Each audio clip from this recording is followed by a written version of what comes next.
ਵਾਹਿਗੁਰੂ ਜੀ ਕਾ ਖਾਲਸਾ ਵਾਹਿਗੁਰੂ ਜੀ ਕੀ ਫਤਿਹ। ਬੇਕਰਸਫੀਲਡ ਦੇ ਵਿੱਚ 25ਵਾਂ ਮਹਾਨ ਨਗਰ ਕੀਰਤਨ ਗੁਰਦੁਆਰਾ ਸਾਹਿਬ ਵਿਲਸਨ ਰੋਡ ਬੇਕਰਸਫੀਲਡ ਵਿਖੇ, ਜਿੱਥੇ ਕਿ ਸਾਹਿਬ ਸ੍ਰੀ ਗੁਰੂ ਨਾਨਕ ਦੇਵ ਮਹਾਰਾਜ ਜੀ ਦੇ ਆਗਮਨ ਪੁਰਬ ਨੂੰ ਸਮਰਪਿਤ ਇਹ ਸਮਾਗਮ ਕਰਵਾਏ ਜਾਂਦੇ ਨੇ।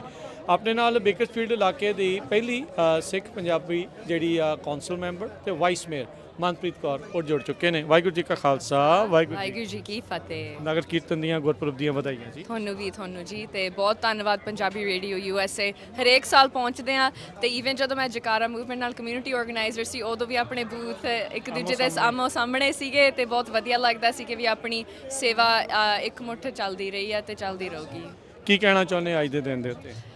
ਅੱਜ ਮੈਂ ਐਕਚੁਅਲੀ ਥੋੜਾ ਜਿਹਾ ਪਰਸਨਲ ਰਿਫਲੈਕਸ਼ਨ ਵੀ ਕਰ ਰਹੀ ਹਾਂ ਕਿ ਹਰੇਕ ਸਾਲ ਆਪਾਂ ਇੱਥੇ ਹੀ ਆਪਣੇ ਜਿਹੜਾ ਲੋਕਲੀ ਤਾਂ ਪਿਆਰ ਨਾਲ ਵਿਲਸਨ ਗੁਰਦੁਆਰਾ ਕਿਹਾ ਜਾਂਦਾ ਵਾ, ਪਰ ਜਿਹੜਾ ਇੱਥੋਂ ਦਾ ਬੇਕਰਸਫੀਲਡ ਸਿੱਖ ਟੈਂਪਲ ਜਿਹੜਾ ਇਹਦਾ ਫਾਰਮਲ ਨਾਮ ਹੈ ਇਸ ਗੁਰੂ ਘਰ ਦਾ, ਇਹ ਸਭ ਤੋਂ ਪਹਿਲਾ ਗੁਰੂ ਘਰ ਸੀਗਾ ਜਿਹੜੀ ਇੱਥੋਂ ਦੀ ਬੇਕਰਸਫੀਲਡ ਸਿੱਖ ਕਮਿਊਨਿਟੀ ਨੇ ਜਿਵੇਂ ਨੀਂਹ ਰੱਖੀ ਸੀਗੀ। ਆਪਾਂ ਗਰਾਊਂਡ ਪਹਿਲਾ ਗੁਰਦੁਆਰਾ ਆਪਾਂ ਇਹ ਪਹਿਲਾ ਗੁਰਦੁਆਰਾ ਨਹੀਂ ਪਰ ਜਿਹੜਾ ਪਹਿਲਾਂ ਆਪਾਂ ਬਣਾਇਆ ਐਜ਼ ਅ ਸੰਗਤ ਜਿਹੜਾ ਨਵਾਂ ਦਰਬਾਰ ਹਾਲ ਸੀਗਾ।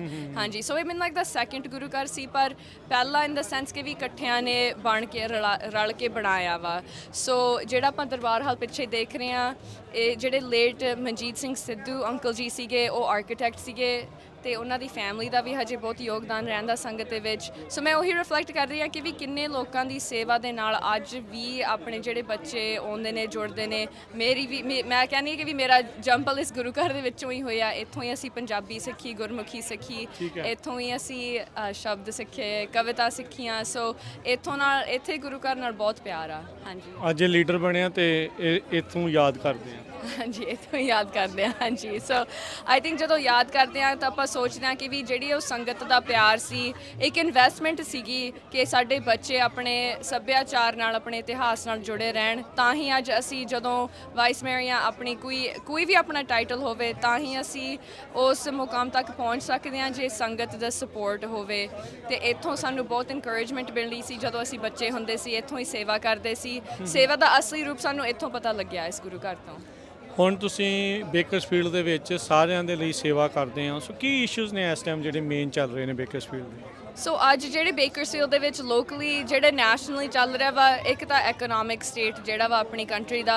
ਲੋਕਲੀ ਇੱਥੇ ਜਿਹੜੇ ਬੇਕਰਸਫੀਲਡ ਦੇ ਕਰੰਟ ਕਾਉਂਟੀ ਦੇ ਵਿੱਚ ਜਿਹੜੇ EBT ਦਾ ਸ਼ਟਡਾਊਨ ਹੋਇਆ ਸੀਗਾ, ਫੈਡਰਲ ਗਵਰਨਮੈਂਟ ਹਜੇ ਸ਼ਟਡਾਊਨ ਆ, ਉਹਦਾ ਬਹੁਤ ਇੱਥੇ ਇਫੈਕਟ ਅਸਰ ਹੋ ਰਿਹਾ ਵਾ ਆਪਣੀ ਕਮਿਊਨਿਟੀ ਤੇ। ਲੋਕਲੀ ਜੇ ਅਸੀਂ ਸੋਚ ਸਕਦੇ ਹਾਂ ਤਾਂ ਇੱਥੋਂ ਇਨਫਰਾਸਟ੍ਰਕਚਰ ਦੇ ਬਹੁਤ ਇਸ਼ੂਜ਼ ਨੇ, ਸਟਰੀਟਸ ਦੇ ਲੈ ਕੇ, ਪਰ ਜਿਹੜਾ ਕੁਝ ਗਲੋਬਲੀ ਹੋ ਰਿਹਾ ਉੱਥੇ ਲੋਕਲੀ ਇੰਪੈਕਟ ਦਾ ਹੁੰਦਾ। ਐਂਡ ਸਭ ਤੋਂ ਵੱਡੀ ਗੱਲ ਤਾਂ ਜਿਹੜਾ ਟਰੱਕਿੰਗ ਦੇ ਵਿੱਚ ਹੋ ਰਿਹਾ ਆਪਣੀ ਕਮਿਊਨਿਟੀ ਦੇ ਨਾਲ, ਉਹਦਾ ਜਿਹੜਾ ਇਫੈਕਟ ਆ, ਅਸੀਂ ਕਹਿੰਦੇ ਆ ਕਿ ਵੀ ਰੋਜ਼ ਸਾਨੂੰ ਫੋਨ ਕਾਲਸ ਆਉਂਦੀਆਂ ਨੇ as a city official as well as a member of the Sikh Punjabi community ਕਿ ਇਸ ਦੇ ਨਾਲ ਕਿਹੜੇ ਸੋਲੂਸ਼ਨ ਮੂਰੇ ਆ ਸਕਦੇ ਨੇ। ਕੀ ਸੋਚ ਰਹੇ ਆ ਸਿਟੀ, ਕੀ ਸੋਚ ਰਹੀ ਹੈ, ਕੀ ਕਰ ਸਕਦੀ ਹੈ ਇਹਨਾਂ ਦੇ ਲਈ? ਅਸੀਂ ਸਭ ਤੋਂ ਜਿਹੜੇ ਮੋਸਟ ਰੀਸੈਂਟ ਲਾਜ਼ ਨੇ ਜਿਹੜੇ ਪਾਸ ਹੋ ਰਹੇ ਨੇ, ਅਸੀਂ ਉਹਨਾਂ ਦੇ ਕੇਅਰਫੁਲੀ ਦੇਖ ਰਹੇ ਹਾਂ। ਅਸੀਂ ਆਪਣੇ ਸਟੇਟ ਅਤੇ ਨੈਸ਼ਨਲ ਜਿਹੜੇ ਫੈਡਰਲ ਇਲੈਕਟਡ ਅਫੀਸ਼ੀਅਲਸ ਨੇ ਉਹਨਾਂ ਨਾਲ ਐਡਵੋਕੇਟ ਕਰ ਰਹੇ ਹਾਂ। ਅਸੀਂ ਜਿਹੜੇ ਬੇਕਰਸਫੀਲਡ ਟਰੱਕਰਸ ਐਸੋਸੀਏਸ਼ਨ ਉਹਨਾਂ ਨਾਲ ਮਿਲ ਕੇ ਗੱਲ ਕਰ ਰਹੇ ਹਾਂ ਕਿ ਵੀ ਡਰਾਈਵਰਸ 'ਤੇ ਕੀ ਇਫੈਕਟ ਪੈ ਰਿਹਾ ਤੇ ਓਨਰ ਆਪਰੇਟਰ 'ਤੇ ਕੀ ਇਫੈਕਟ ਅਸਰ ਪੈ ਰਿਹਾ। ਦੋਨਾਂ ਦੇ ਅੱਡ ਆਈ ਥਿੰਕ ਪ੍ਰੋਬਲਮਸ ਨੇ, ਪਰ ਦੋਨੇ ਬਹੁਤ ਇੰਪੋਰਟੈਂਟ ਨੇ ਐਡਰੈਸ ਕਰਨੇ, ਕਿਉਂਕਿ ਸਾਡੀ ਸਾਰੀ ਕਮਿਊਨਿਟੀ ਦੀ ਇਕਨੋਮਿਕ ਜਿਹੜਾ ਸਟੇਟਸ ਆ ਉਹਦੇ ਤੇ ਡਿਪੈਂਡ ਕਰਦਾ, ਟਰੱਕਿੰਗ ਤੇ ਡਿਪੈਂਡ ਕਰਦਾ ਵਾ।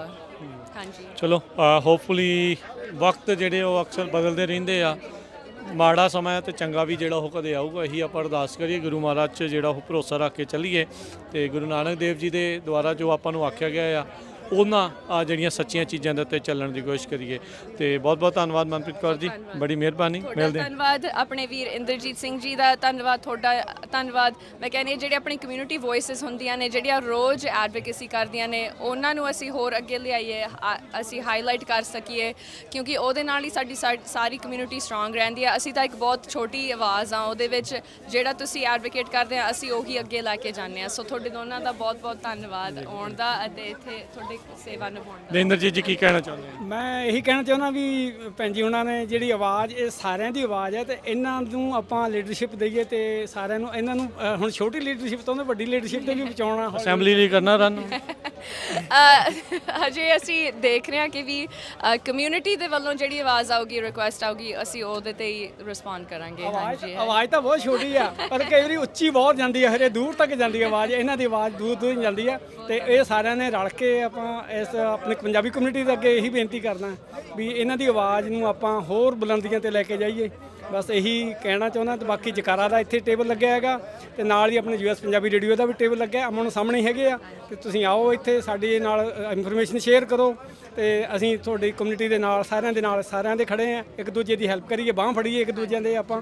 ਤੇ ਇਹੀ ਸਾਡਾ ਮੈਸੇਜ ਹੈ। ਬਹੁਤ ਬਹੁਤ ਧੰਨਵਾਦ। ਵਾਹਿਗੁਰੂ ਜੀ ਕਾ ਖਾਲਸਾ, ਵਾਹਿਗੁਰੂ ਜੀ ਕੀ ਫਤਿਹ।